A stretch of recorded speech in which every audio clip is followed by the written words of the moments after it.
Good morning. Good morning, everyone.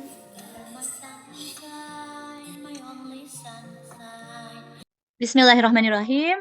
Alhamdulillahirrabbilalamin. Assalamualaikum warahmatullahi wabarakatuh. Alhamdulillah. Allahumma salli ala Muhammad wa ala alihi wa sahbihi wa sallim. Semoga senantiasa sehat. Terima kasih atas kehadiran rekan-rekan mahasiswa yang berbahagia. Selanjutnya adalah kita sambung materi pada manajemen pemasaran. Semoga tetap semangat belajar. Bersambung pada modul 3, kita membahas perilaku pembelian pada pasar konsumen dan pada pasar bisnis. Bersama saya, Sri Yusriani Sarah. Sekarang 8 pagi di hari Senin di Greensdale, Denmark. Baiklah rekan-rekan, kita mulai belajar bersama bagaimana kita lebih memahami mengenai perilaku pembelian pada pasar konsumen. Bahwa yang perlu diingat, sebelum mengembangkan rencana pemasaran, marketer atau pemasar perlu mempelajari pasar konsumsi dan perilakunya. Dalam rangka menganalisis pasar konsumsi, perusahaan perlu meriset 7 O's. Ya, ada 7 O di sini, yaitu occupant, object, objective, organization, kemudian how about operations, occasion, when, dan kemudian outlets. Selanjutnya, faktor yang mempengaruhi perilaku konsumen adalah faktor budaya, bagaimana masyarakat lokalnya, kemudian personality, kemudian psikologis. Sebagaimana kita bisa membaca lebih panjang pada buku bahan ajar, faktor budaya itu kebiasaan budaya tertentu di sekitar kita, biasanya juga turut mempengaruhi perilaku konsumen. Kemudian ada juga di dalam hal itu adalah kelas sosial. Kemudian faktor masyarakat secara umum ini bisa jadi ada kelompok tertentu, referensi-referensi ketika melakukan pembelian tertentu, kemudian masyarakat lainnya mengikuti. Kemudian di dalam keluarga juga, kadang-kala ada anggota keluarga tertentu yang biasanya membeli sesuatu, kemudian anggota keluarga lainnya memang mengikuti pembelian tersebut. Kemudian mungkin juga di antara anggota keluarga rekan-rekan, seperti biasa ada satu dua members yang benar-benar memiliki tugas menghandle untuk melakukan pembelian terhadap produk tertentu di dalam keluarga, sehingga itu mempengaruhi perilaku konsumen. Juga di dalam hal ini peran serta status sosial. Sedangkan secara personal, contohnya kita berbeda tahapan usia, ada tahapan siklus kehidupan, tentu saja rekan-rekan yang berusia di bawah 25 atau sekitar 20 sampai 25 tahun, itu berbeda tahapan siklus kehidupannya dengan rekan-rekan yang sudah berusia 30, apalagi dengan yang usianya 40 tahun dan seterusnya. Tentu ada tahapan yang tadinya naik turun secara faktor pekerjaan atau karir, kemudian kondisi siklus ekonomi, itu mempengaruhi perilaku konsumen. Kemudian juga faktor psikologis tentang motivasi, bagaimana persepsi kita terhadap produk, terhadap penjualan produk tersebut juga, kemudian bagaimana pembelajaran kita selama ini dalam membeli produk, keyakinan dan sikap, itu mempengaruhi perilaku konsumen. Meriset semua faktor tersebut dapat memberikan kunci atau pedoman bagaimana menjangkau dan melayani konsumen tentunya dengan lebih efektif. Menurut Kotler dan Keller 2009, tahapan pengambilan keputusan yaitu sebagaimana biasanya tipe proses pembelian adalah 5 hal urutan kejadian ini secara khas. Yang pertama pengenalan masalah, kedua pencarian informasi, ketiga evaluasi alternatifnya, kemudian yang keempat ada keputusan pembelian, kemudian yang kelima perilaku pasca pembelian. Ini akan mempengaruhi bagaimana proses keputusan pembeli. Selanjutnya ketika pembeli sudah memutuskan itu juga, kita pemasar tidak lantas berhenti begitu saja tugas kita. Seterusnya secara circle selalu melakukan pengamatan, mengobservasi, melihat lagi analisis dan segmentasi pasar lagi. Kemudian untuk dapat memahami bagaimana konsumen benar-benar membuat kepuasan, maka pemasar harus selalu mengidentifikasi siapa yang membuat dan mempunyai input dalam kepuasan pembelian.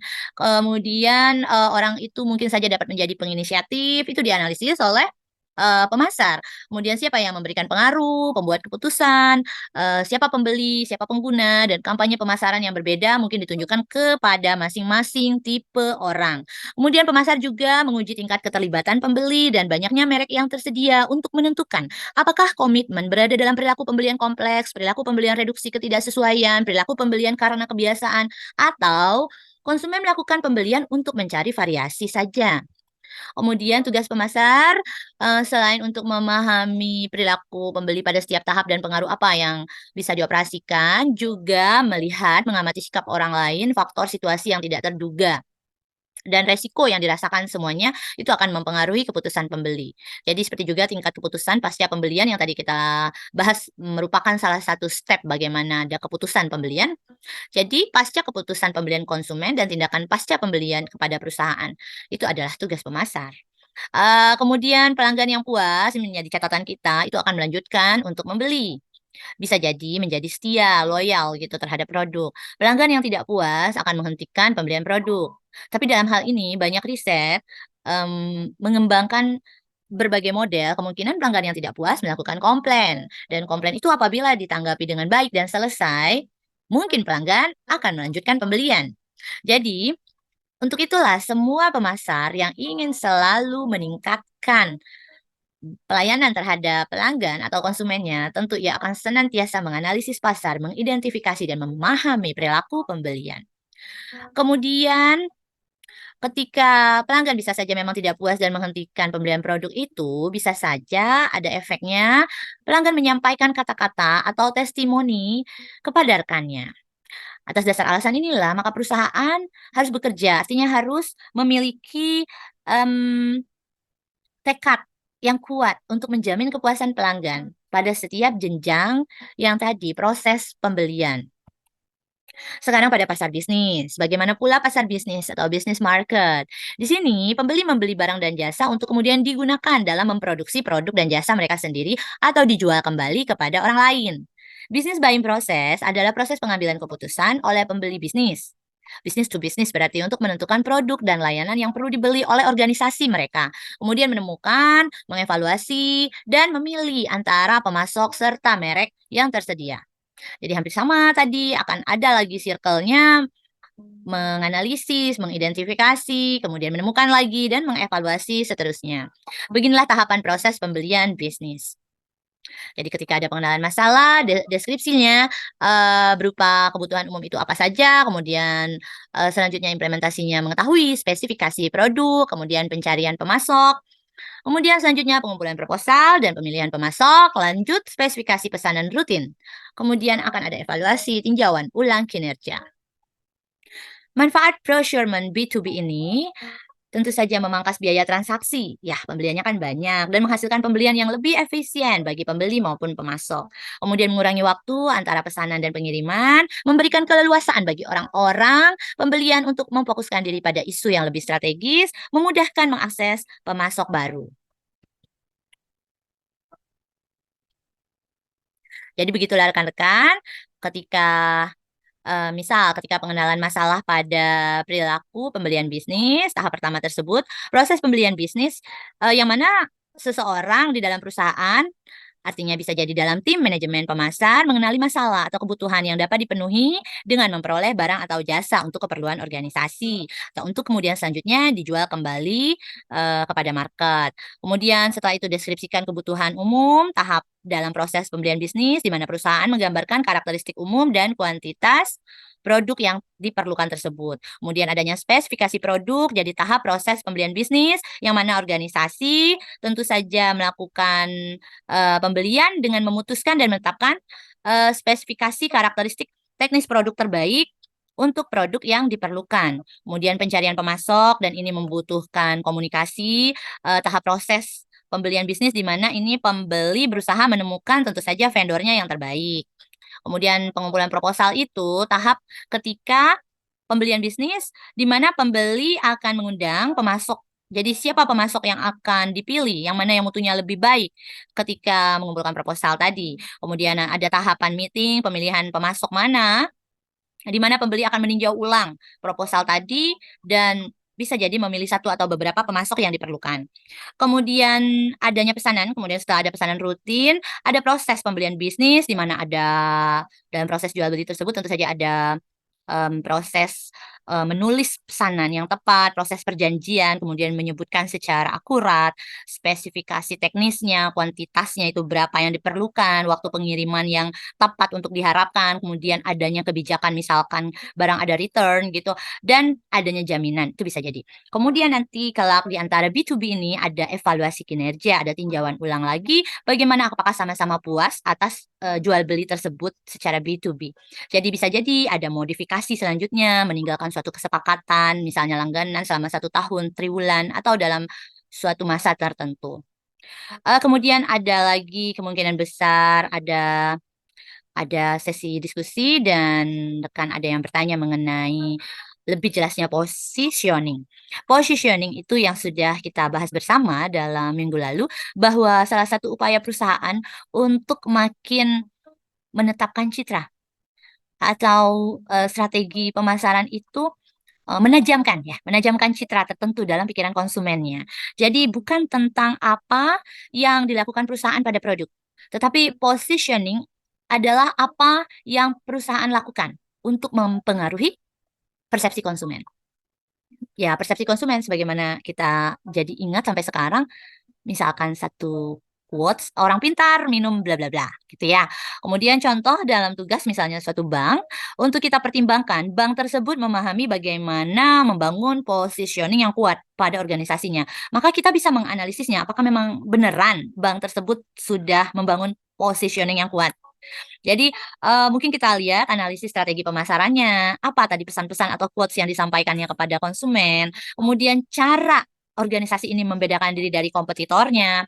Jadi positioning yang kuat dapat memberikan tentu saja keuntungan bagi organisasi secara jangka panjang untuk selalu meningkatkan kesetiaan pelanggan dan membuat produk atau jasa lebih menonjol di tengah-tengah persaingan pasar.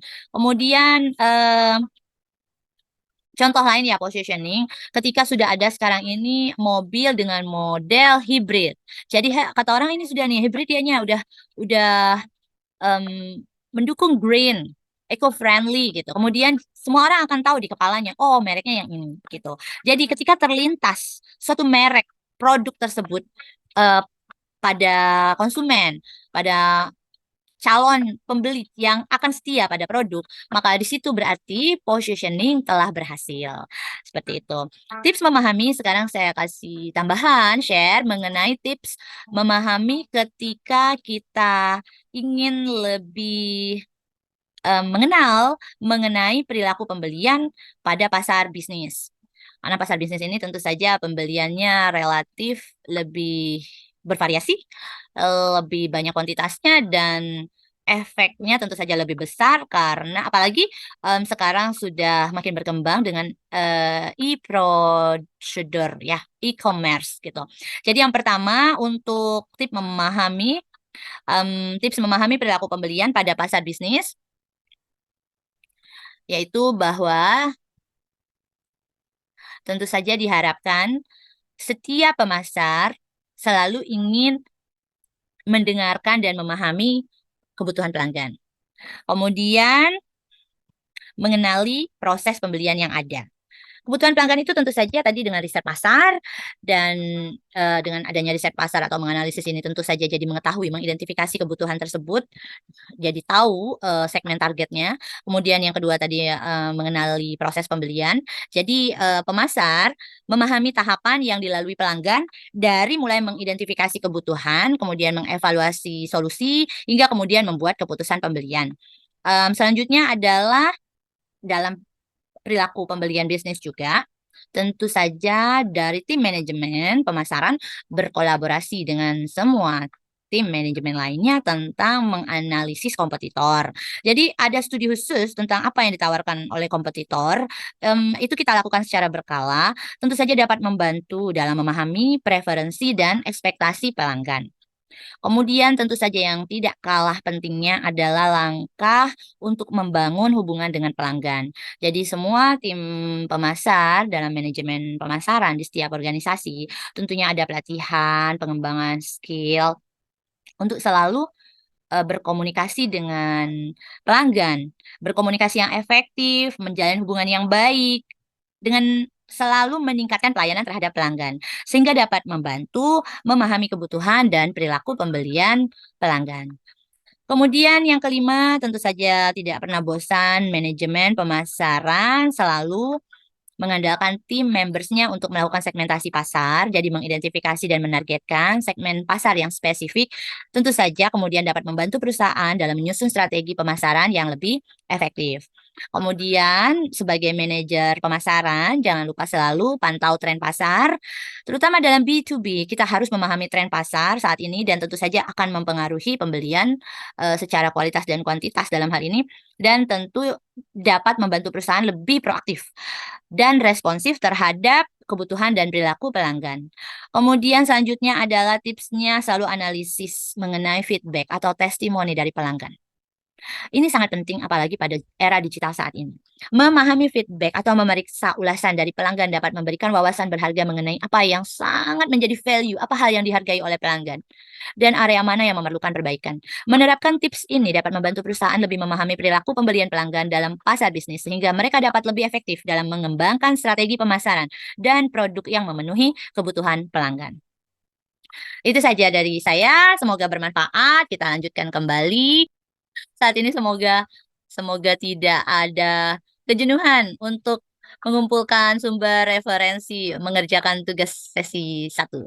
Tugas 1 sudah bermula. Baiklah, rekan-rekan mahasiswa, sehat selalu, senantiasa ceria dalam aktivitasnya. Saya Sri Yusriani Sara. Sampai jumpa lagi. Salam hangat dari Green Seal Denmark. Assalamualaikum warahmatullahi wabarakatuh.